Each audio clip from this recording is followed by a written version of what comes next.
ये बड़ी खबर आपको बता दें, नए साल से पहले शीतलहर का कहर देखने को मिल रहा है। उत्तर भारत में कई जगहों पर कोहरे की चादर बिछी हुई है। घने कोहरे के चलते विजिबिलिटी काफी कम है। वाहनों की रफ्तार पर भी असर, लोग परेशान। ये बड़ी खबर आपको बता रहे हैं, पिछले कुछ दिनों से लगातार कोहरा जो है वो बढ़ता हुआ दिखाई दे रहा है और अब नए साल से पहले ये कोहरे का कोहरा, उत्तर भारत में कई जगहों पर कोहरे की चादर बिछी दिखाई दे रही है।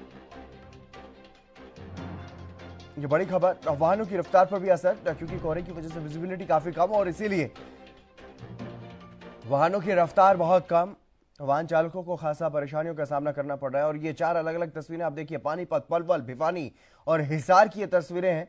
अंदाजा लगाया जा सकता है कि किस तरह से ठंड बढ़ रही है और कोहरे का कोहराम देखने को मिल रहा है। पलवल की तस्वीरें और हिसार की तस्वीरें देखिए, आपको कोहरा साफ तौर पर दिखाई दे रहा है। हालांकि मौसम में थोड़ा परिवर्तन है, ऐसा मालूम हो रहा है कि बरसात भी हो सकती है और इसको लेकर के मौसम विभाग की तरफ से भी अलर्ट जो है वो जारी किया गया है कि कुछ हल्की बूंदाबांदी भी देखने को मिल सकती है, यानी कि नए साल की शुरुआत बारिश के साथ भी हो सकती है। मौसम में थोड़ी सी हलचल, थोड़ा परिवर्तन भी देखने को मिल रहा है। अगर पिछले 2 दिनों की बात करें तो बहुत ज़्यादा कोहरा, आज हल्का सा कोहरा कई जगहों पर कम है, लेकिन कई जगहों पर बहुत ज़्यादा कोहरा है। कई जगहों पर कोल्ड डे भी घोषित किया गया है। कोल्ड डे की स्थिति है कई जगहों पर, कई जिलों में, हरियाणा में।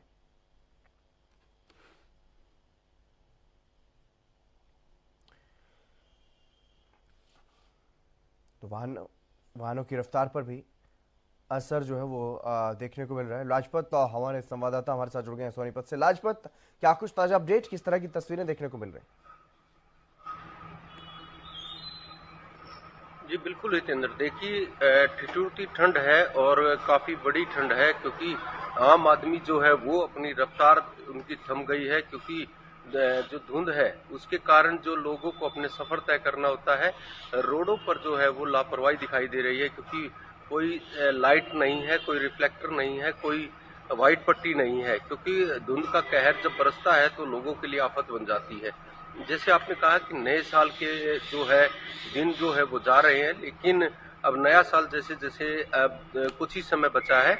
जैसे बच्चे जो हैं वो काफी बच्चे बाहर घूमने जाएंगे, उनसे एक निवेदन जरूर है कि खुशियां मनाएं, लेकिन अपने परिवार के साथ, अपने घर के साथ मनाएं, क्योंकि धुंध का कहर जो है वो लंबा असर दिखाई देगा और जहां हाईवे पर जो है चलने के लिए काफी बड़ी दिक्कत आएगी, जो कि लगातार जो ठिठुरती ठंड है, जो गरीब व्यक्ति है जिनके लिए आशियाने नहीं है, वो आशियाने की सरकार जो है उनकी जिम्मेवारी बनती है, लेकिन अनदेखी का शिकार जो है आम आदमी हो रहा है, क्योंकि हाईवे जितने गुजरते हैं उन पर जब कोहरा बरसता है और जब धुंध पड़ती है तो व्हीकल्स को चलाने में काफी बड़ी दिक्कत आती है।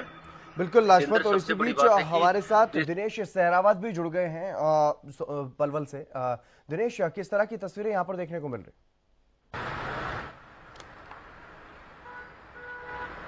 देखिए, मैं आपको बता दूं कि पिछले 3 दिन से पलवल जिले में घना जो है कोहरा छाया हुआ था, तो इसी तरह दिल्ली एनसीआर में भी कोहरे का असर देखा जा रहा था। जिस तरह से कोहरा था तो ऐसे में ठंड ने भी दस्तक दे दी थी। ज़्यादा सर्दी होने की वजह से काफ़ी परेशानियां होने रही थी, लेकिन आज की बात है तो आज पलवल में कोहरा, ऐसा घना कोहरा दिखाई नहीं दे रहा है। पलवल शहर में दूर दूर तक भी ऐसा कोहरे का कोई असर नहीं है, लेकिन ठंड ने जरूर दस्तक दे दी है। ठंड की वजह से लोगों को परेशानियां हो सकती हैं, जैसे 2 व्हीलर पर चलने वाले लोगों को सबसे ज़्यादा सावधानी बरतने की जरूरत है। स्कूल जाने वाले बच्चों को सावधानी बरतने की जरूरत है, वो जब गर्म कपड़े पहनकर जो है स्कूल जाए, क्योंकि सर्दी से काफ़ी उन्हें परेशानी हो सकती है, बीमार हो सकते हैं। तो ऐसे में जिस तरह से 2-3 दिन से लगातार पलवल जिले में कोहरा छाया हुआ था तो काफ़ी परेशानियां हो रही थी, एक्सीडेंट भी हो रहे थे, यातायात भी काफ़ी रेंग कर चल रहा था, क्योंकि कोहरे के समय में जो है एक्सीडेंट बहुत ज़्यादा होते हैं। इसको लेकर पलवल की यातायात पुलिस ने एडवाइजरी भी जारी करी थी कि रिफ्लेक्टर टेप अपने वाहनों पर लगवाएं और फॉग लाइट का यूज़ करें, क्योंकि फॉग लाइट से और रिफ्लेक्टर टेप से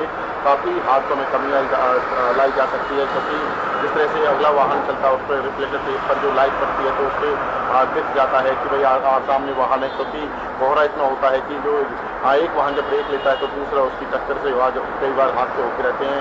बीते दिनों KMT एक्सप्रेस पर भी हादसा हुआ, एक है जो व्यक्ति की मौत हुई, और पलवल में भी एक जो स्कूल जा रही छात्रा की मौत कोहरे की वजह से हुई। स्कूल जा रही छात्रा को पीछे से बस ने टक्कर मार दी, कोहरे में ड्राइवर को बच्ची नहीं दिखी, जिसकी वजह से मौत हो गई। कहीं ना कहीं अब कोहरे से तो राहत पलवल जिले में मिल गई है, लेकिन अभी भी जो सर्दी बरकरार है, सर्दी का मौसम ये है।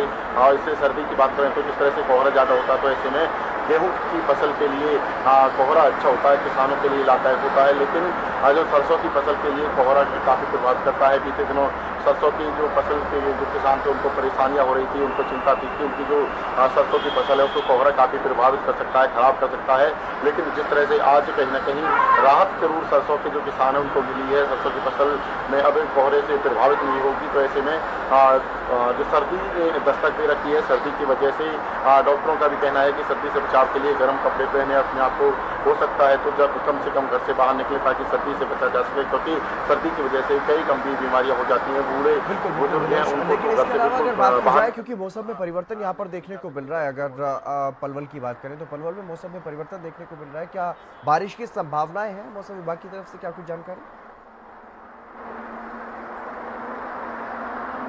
देखिए, जैसे दिल्ली एनसीआर में जब बारिश होती है तो उसका असर सीधा सीधा पलवल पर भी पड़ता है, क्योंकि जब दिल्ली के आसपास या हरियाणा के कई जिलों में बारिश की संभावना होती है तो पलवल में भी जो है बारिश हो सकती है। लेकिन बात करें पलवल की तो मौसम विभाग इस तरह से संभावित कर रखता है कि आज हो सकती है हल्की बारिश भी देखने को मिली, क्योंकि हरियाणा के कई जिलों में जिस तरह से बूंदाबांदी हुई है उसका असर भी पलवल जिले पर हो सकता है। लेकिन सुबह से ऐसा मौसम देखने को लग रहा है तो हो सकता है हल्की बूंदाबांदी हो सकती है। बूंदाबांदी होने से सर्दी और बढ़ेगी, सर्दी और बढ़ने से काफ़ी परेशानियां लोग हो सकती है। तो जिस तरह से आज कोहरा नहीं है और लगातार जारी है, बिल्कुल अगर आज हल्की बूंदाबांदी हो सकती है तो उससे कहीं ना कहीं सर्दी और बढ़ेगी और लोगों को परेशानियों का सामना करना पड़ेगा। बिल्कुल, यानी कि सर्दी और बढ़ने की संभावनाएं हैं। लेकिन लाजपत सोनीपत के लिए क्या कुछ एडवाइजरी मौसम विभाग की तरफ से? बिल्कुल, देखिए जो बारिश का जो है वो जरूर अलर्ट किया गया है और मौसम जो है वो करवट बदल रहा है। जैसे जैसे ठंड बढ़ रही है वैसे वैसे लोगों के लिए काफी बड़ी दिक्कत हो रही है। जैसे हमारे सहयोगी कह रहे थे कि ठंड की वजह से लोगों की तबीयत बिगड़ेगी, उन लोगों को हॉस्पिटल जाना होगा। और आज मौसम विभाग ने भी जो बारिश की बात कही है वो बारिश हो सकती है, लेकिन सोनीपत में एनसीआर दिल्ली के नजदीक औद्योगिक फैक्ट्री एरिया ज्यादा है, तो पोल्यूशन और जो धुंध है वो मिलकर इस तरीके से गुब्बारे बना देते हैं जो हाईवे पर जो है वो चलना मुश्किल हो जाता है। चौक चौराहों पर कोई लाइट नहीं है, रिफ्लेक्टर नहीं है, कोई व्हाइट पट्टी नहीं है, तो जिससे काफी बड़ी दिक्कत होती है। देश के सबसे बड़े हाईवे 2 हैं, जो 3 हैं, 4 हैं, 5 हैं, किसी पर भी कोई भी सुरक्षा नहीं दिखाई दे रही। जैसे मेरे पास से जो गुजरने वाले हैं केएमपी केजीपी है, जो काफी जो राजस्थान, दिल्ली, हरियाणा काफी जिलों को जोड़ते हैं। देश का सबसे बड़ा हाईवे जो 44 है, जो दिल्ली से चंडीगढ़ जाने वाला हाईवे है, उस पर भी काम चल रहा है, लेकिन लापरवाही ज्यादा दिखाई दे रही है। जहां आपको बता दें जो यूपी से जो हरियाणा को होते हुए जो काफी लंबा हाईवे है उस पर भी काम जारी है, लेकिन वहां पर भी लापरवाही है। तो जो शासन और प्रशासन की लापरवाही की वजह से लोगों को जो काफी बड़ा सामना करना पड़ता है और यात्रियों को जिनको सफर तय करना होता है उनके लिए काफी बड़ी दिक्कत है।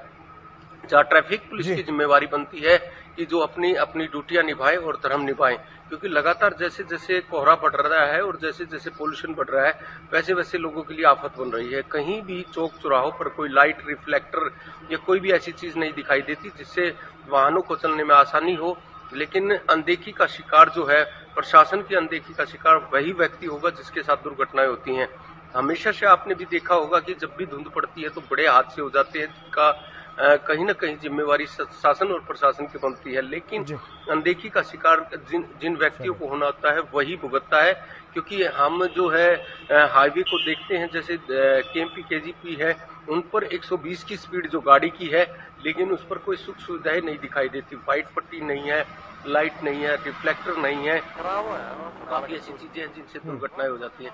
देश का सबसे बड़ा हाईवे जो है जो चलिए, बहुत शुक्रिया तमाम जानकारी देने के लिए लाजपत, और दिनेश आपका भी बहुत बहुत शुक्रिया। आज अपडेट आप दोनों ने दी है मौसम को लेकर के। सोनीपत में जहां धुंध दिखाई दे रही है तो वहीं पलवल में मौसम थोड़ा थोड़ा सा साफ, लेकिन काले बादल छाए हुए हैं, धूप वहां पर भी निकलती हुई दिखाई नहीं दे रही है, यानी कि मौसम परिवर्तनशील दिखाई दे रहा है। और अब मौसम जिस तरह से बदल रहा है उससे संभावनाएं बारिश की भी हैं।